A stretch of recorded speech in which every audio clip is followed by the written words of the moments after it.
Okay, so as you saw in the picture, I've kind of got my chair and everything. I'm sitting behind the tripod, so this is very kind of difficult for me to even see what I'm doing, but I want you to be able to see as close as you can. So I'm using the green flux, and at this point this has dried. It's going to smoke a little bit, so you're going to want to have good ventilation. Make sure you have plenty of flux.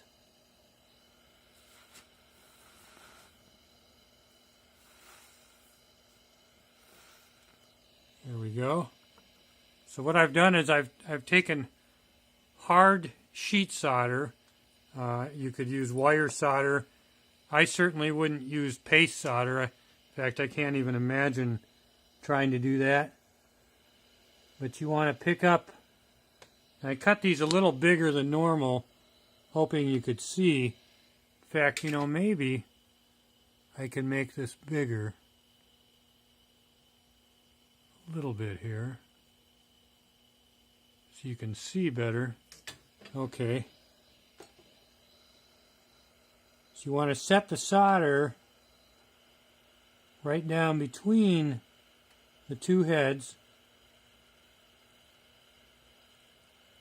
You want to heat them evenly.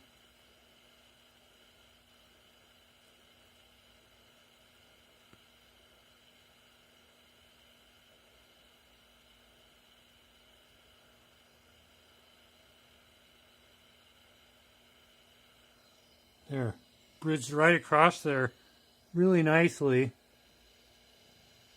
Try another one here.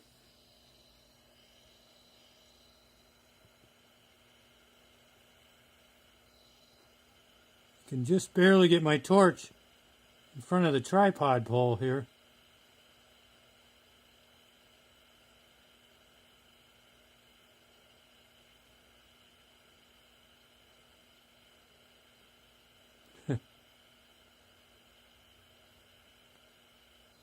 See that? It went right to the next one. And we'll go ahead and do the last one. Like I say, it's a little more solder than I'd normally use, but I think it helps you see better.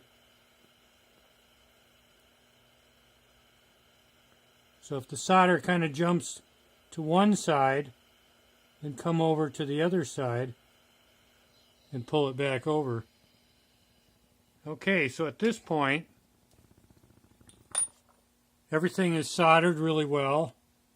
And what I can do is, after this cools a little bit, I can submerge it, break it apart, and then if it still needs to be soldered a little bit more, I can then take something like a fire brick or a soft charcoal block, and I can push the heads down into that so it protects the prongs, and then I can go in and solder it again if I need to.